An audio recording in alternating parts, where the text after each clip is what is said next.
Hello viewers, welcome to my YouTube channel. My name is Laura. Today we're going to talk about truncation and wildcards. So what are these? We're going to know how to use them. We are going to know when to use them, and we're going to define them, and we are going to see how we can apply them.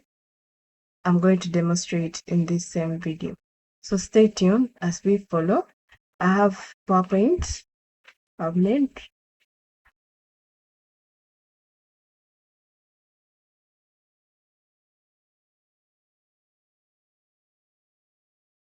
So it's talking about citation, truncation rather, and wildcards. So introduction part. What are truncation and wildcards? These are tools used in database and search engine queries. They make searches flexible and inclusive, and it saves time. In case you don't know a spelling, you're not sure of the spelling, you're not sure of that particular item you're searching, you can use this and it brings you detailed work.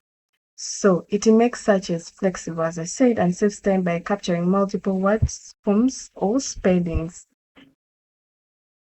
So we talk about it one by one. What is this truncation? As in math, it's like cutting off some other word. You just truncate a digit. Maybe you have 590 and we truncate the 0. Maybe you can apply that here as well, because here you don't write the words in full, but you truncate some and then you put a symbol to show that you've truncated the word. So adding a symbol usually is this hash here.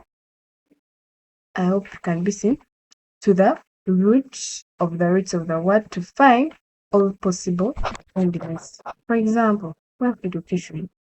Education is written in this format. But if you write educate and then you put this hash, this star, meaning you've truncated the shown. So this can indicate maybe your meaning indicator. They bring you this varieties: indicator, indicating, educational.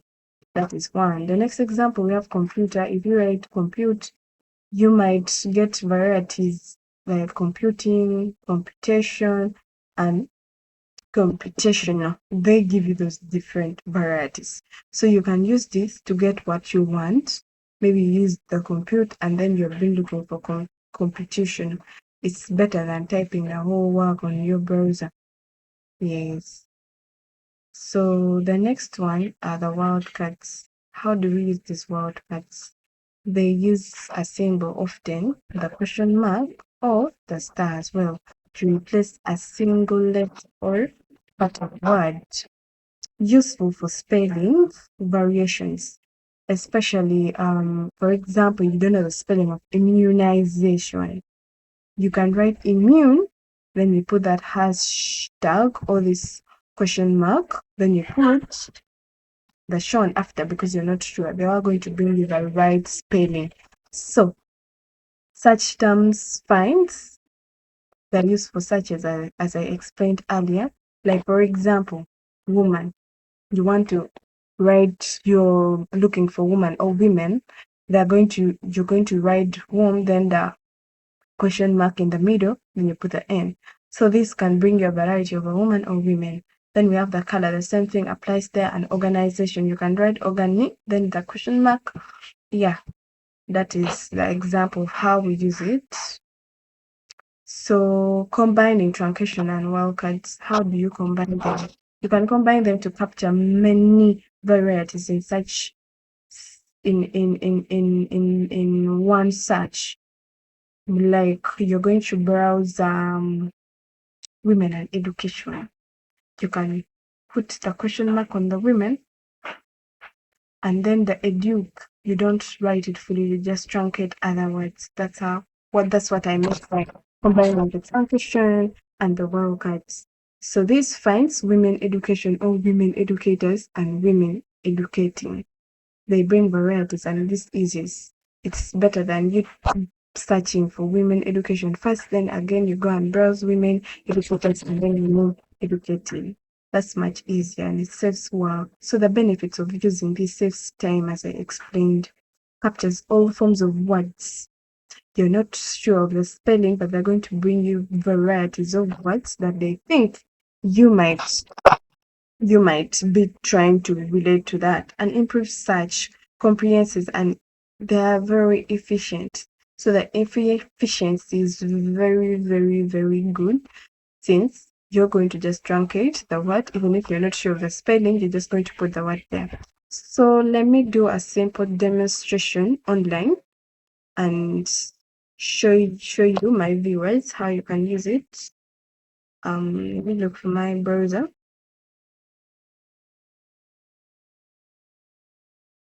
I like using this in Google Scholars because it's a bit specific and precise. They don't bring unnecessary work, and I would advise you as well to use it. Try it out.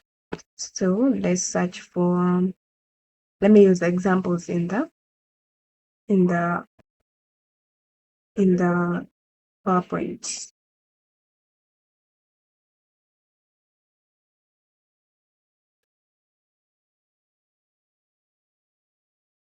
Let's see.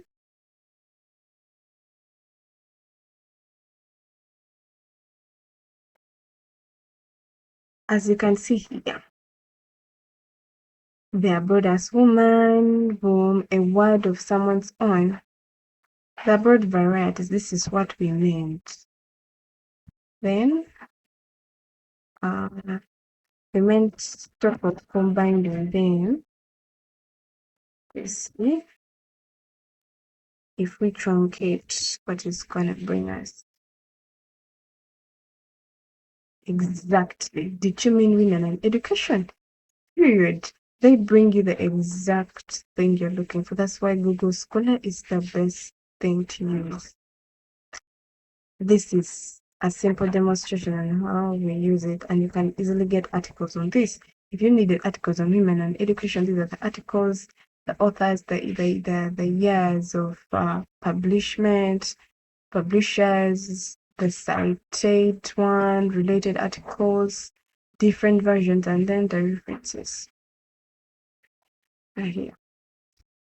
Thanks for watching. Please stay tuned to my next video. We have a lot to learn. Subscribe so that you don't miss any. I still remain Laura. Thanks for your time.